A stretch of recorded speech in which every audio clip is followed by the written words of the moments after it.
Hello, everybody. Welcome to Sports Shorts Monday. Tommy Krysan, Ronnie Rance here with you. I hope everybody had a great weekend. Great weather weekend if you're in South Louisiana, that's for sure. TK joining us today over at Court Street Cafe in the heart of Port Allen, just right across the Mississippi River Bridge from downtown Port Allen is Court Street Cafe, and TK will tell you all about it a little bit later on in the show. Tommy, let's the big topics to get to this weekend. One, the Masters is in the books. Rory McIlroy did something that's only been done 4 times in history, that wins back-to-back Masters championships. If you're a fan of Louisiana golfers, Patrick Reed and Sam Burns gave you something to cheer for and watch all tournament long, going back to Thursday to Sunday. Both finished in the top 12. Both will be in the Masters next year. Of course, Patrick Reed, former champion, will be there every year, but Sam Burns qualifies for the Masters with his 7th place finish. And 7th place, but really only 3 strokes back, of Rory. So I mean, he was in the hunt.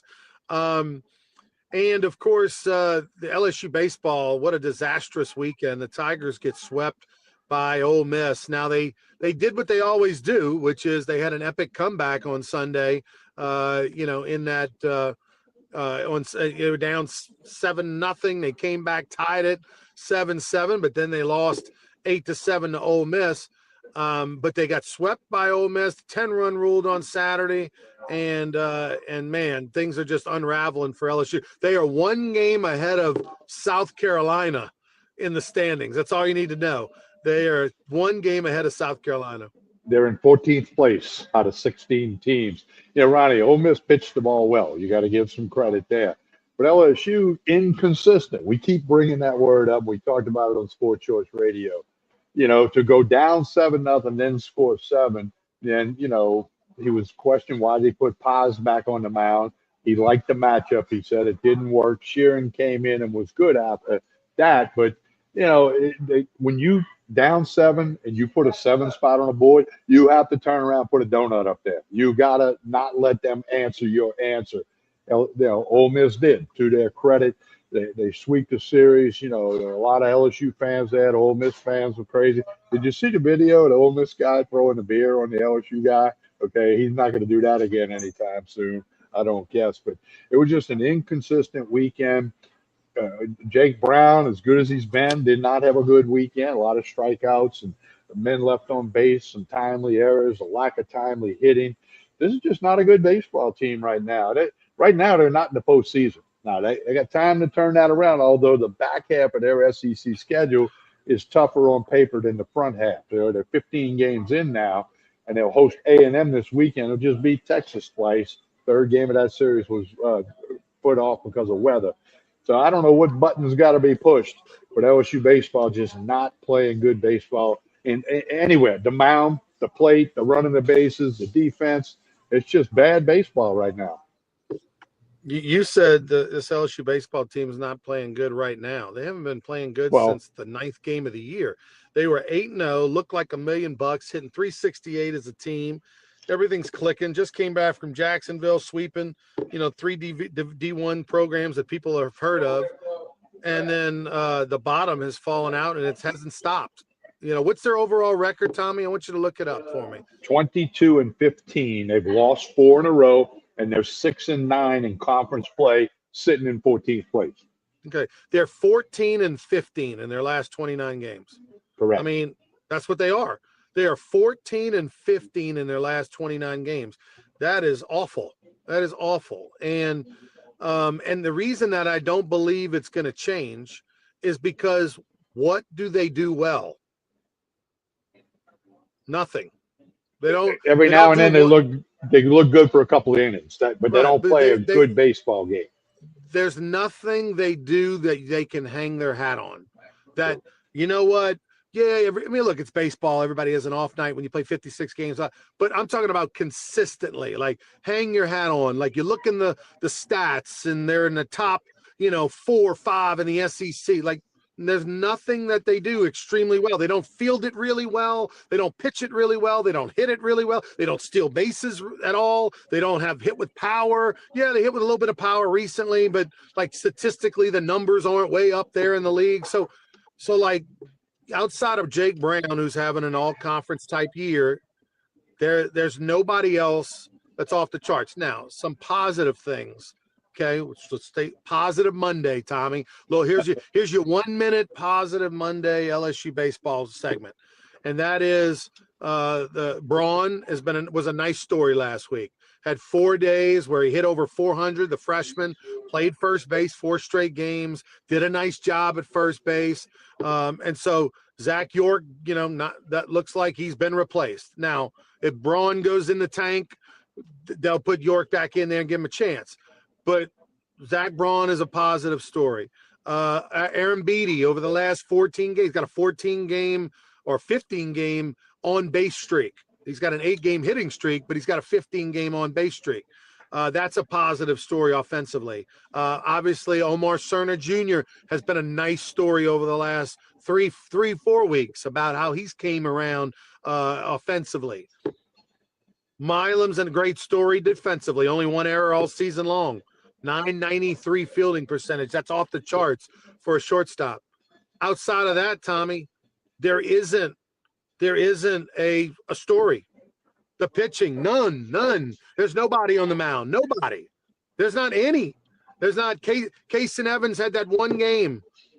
And look, Kason Evans is great, going to pitch in the major leagues, but he's not an ace SEC pitcher this year.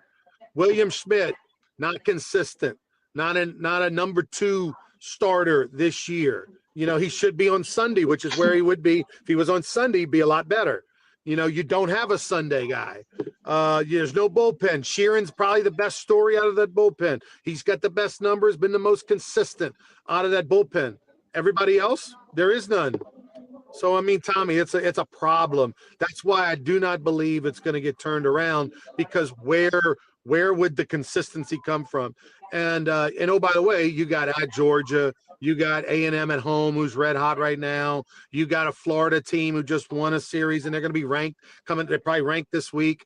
You got a tough weekend. And oh, by the way, South Carolina should be a layup. Well, they just swept Missouri 3 games this past weekend, so they're playing with a little bit of juice. So it's a bad deal, Tommy, because you have to go.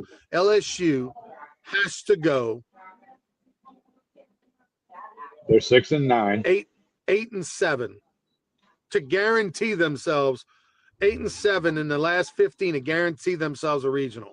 Okay. Yeah. Now you can go 7-8 and probably get in,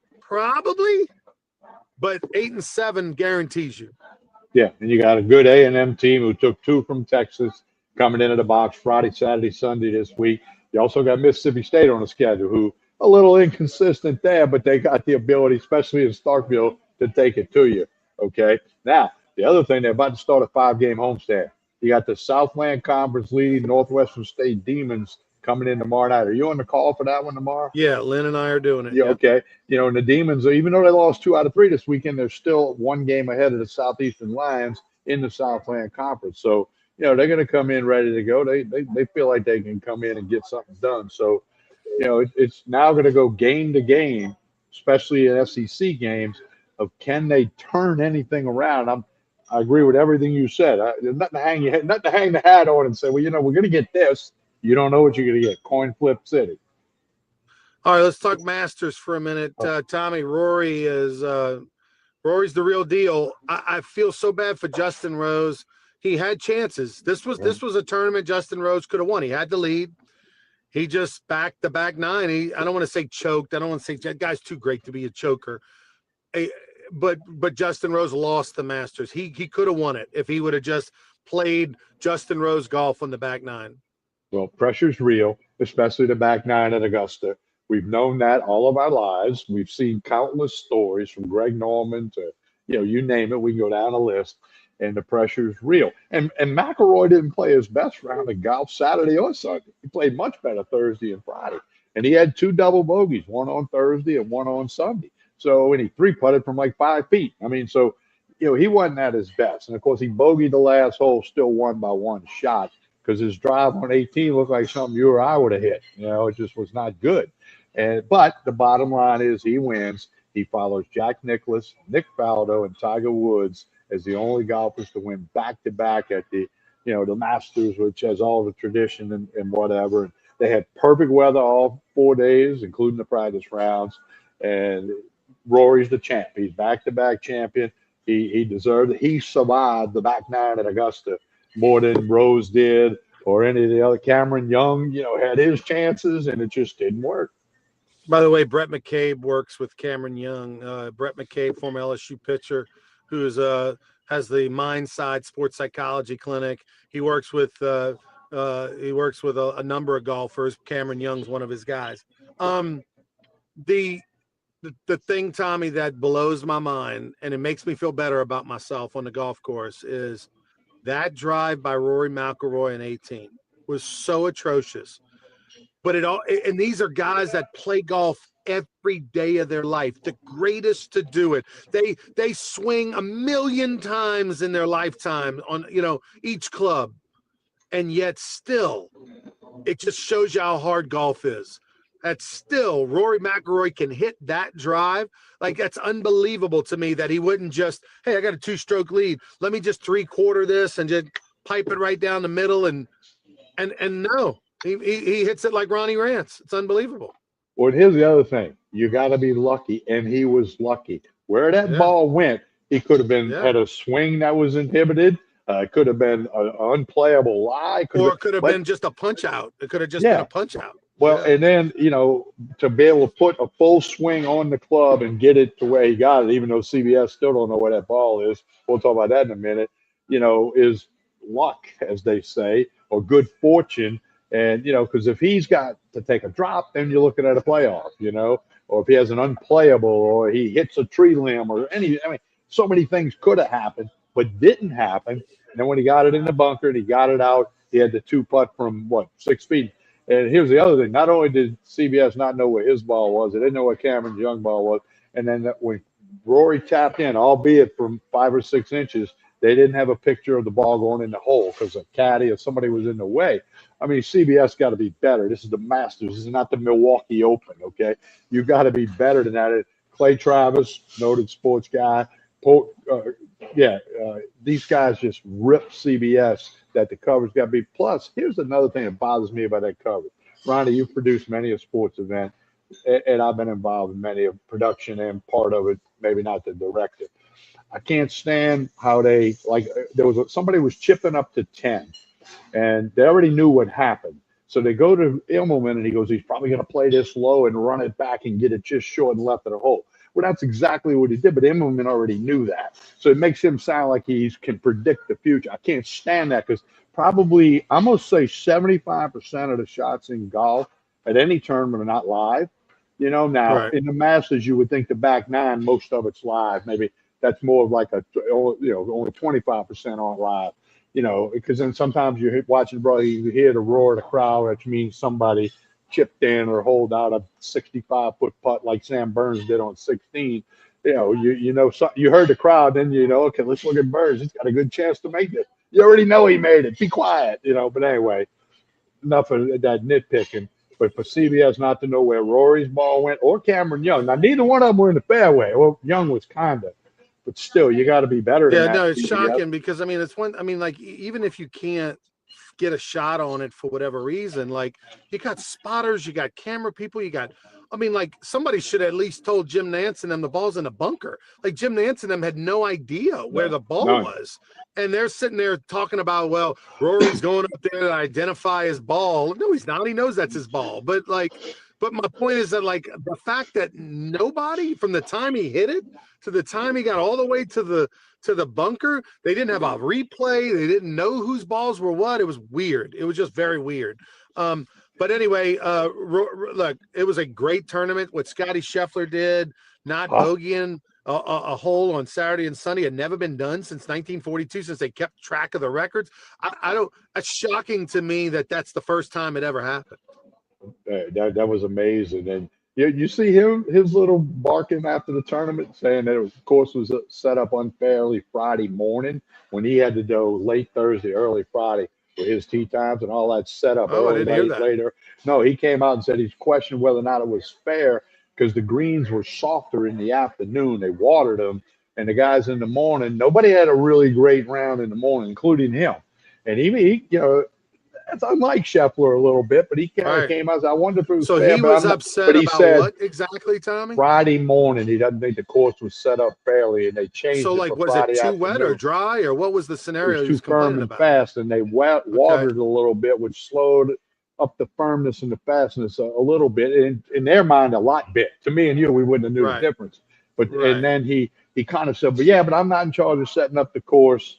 He kind of tried to walk it back, but he was definitely had a legitimate Yeah. question to the Masters about, was it really fair? Because if he doesn't have a bad crowd Friday, he might be wearing the jacket. Of course, if a frog had wings, he wouldn't bump his ass. But it's Right. just so that was a Hey, little listen, unlike if you or Scheffler. I were the one that were to complain, people would be like, wah, wah. Scotty Scheffler says it. Yeah, Grain of salt. Definitely, number one definitely, golfer in the definitely there's some world. stuff there. Yeah, yeah. And he looked like it. I mean, to finish one stroke. The guy was in 40-something place on Friday, and he goes all the way to one shot. That's amazing. It's amazing how good he is. Well, and if And McIlroy and Young don't get a break, or especially McIlroy, he's in the playoff. yeah, no, there's a lot of woulda, coulda, shoulda. There's four or five golfers all going, man, I had a chance to win, and they all did. You had 3 or 4 different people with the lead on Sunday. So I mean, you had nothing but golfers sitting there going, if, woulda, coulda, shoulda, like old Jim Mora used to say. All right, TK, I want you to talk about the Pelicans season has mercifully come to an end. Pels did exactly what I thought they would do. They won just enough games to screw themselves out of ping pong balls. They finished 10 games out of the playoffs, but yet the best of the worst in the NBA. So, ridiculous. They're going to pick 9th probably in the draft. What was the bet? You had the bet all year long. You bet against the Pelicans in the spread. How did it finish? All right. Well, first off, they finished the year 26-56. That's their record. They're done. We launched this back in November.